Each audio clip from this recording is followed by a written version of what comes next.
患者與護士之間的溝通，以新人和工程為基礎嘅治療學生，在現代醫療體系中，患者與護士之間的溝通不僅僅意味著簡單的信息傳遞，還具有更深層次的意義，這對患者的康復和滿意都有着重要影響，同時也係決定醫療服務品質的核心因素之一。護士在與患者最近的地方進行溝通，不僅提供臨床判斷，還承擔着心理和情感支持的角色。因此，患者與護士之間有效的溝通，不僅僅是提升醫院體驗的一種方式，還直接影響到治療成功率和患者的生活質量。首先，有效溝通的起點是信任。患者將自己的健康問題交給醫護人員時，往往會感到焦慮和恐懼，尤其是在陌生的醫院環境中。患者必須相信他們接受到的信息是明確且準確的，才能獲得安全感。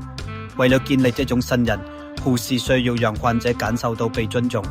例如用名字稱呼患者、保持眼神交流、認真傾聽等都係重要的方法。此外，耐心回答患者的問題，避免使用專業造語，用簡單易懂的語言解釋，從而縮小信息差距，也是必不可少的。其次，工程是加強患者與護士關係的關鍵，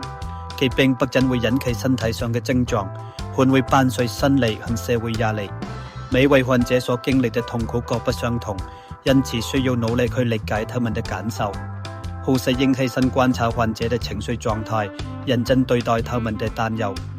例如，當患者表現出焦慮或恐懼時，亦最溫暖的話語如果沒關係，我會幫助您，就可以安慰患者的心靈。工程不僅可以通過語言表達，還可以通過表情、手勢和肢體語言等非語言溝通方式得到進一步強化。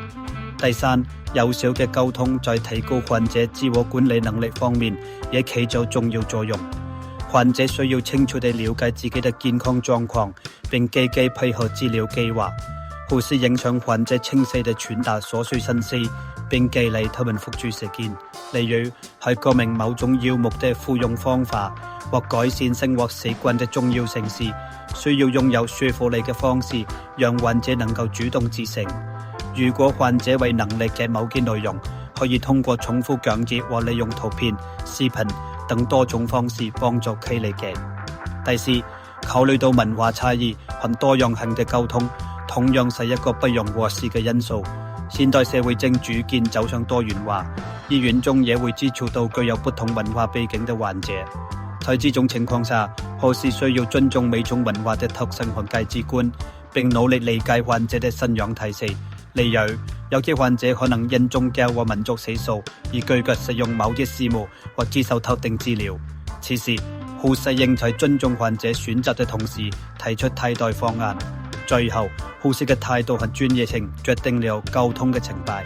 護士不僅要向患者提供專業知識和技術，還需要展現出人性化的一面，這在為患者營造安全感和信任感方面發揮着重要作用。然而，護士也是普通人，在繁忙的工作和壓力下，可能會忽略與患者的溝通。在這種情況下，護士需要學會管理自己的情緒，並努力保持積極的態度。總之，患者與護士之間的溝通，不僅僅是信息交換，更是基於信任和共情的人際互動。這對患者的治療結果和滿意都有着自己的影響，同時也在提升醫療服務質量方面發揮了重要作用。護士在與患者溝通時，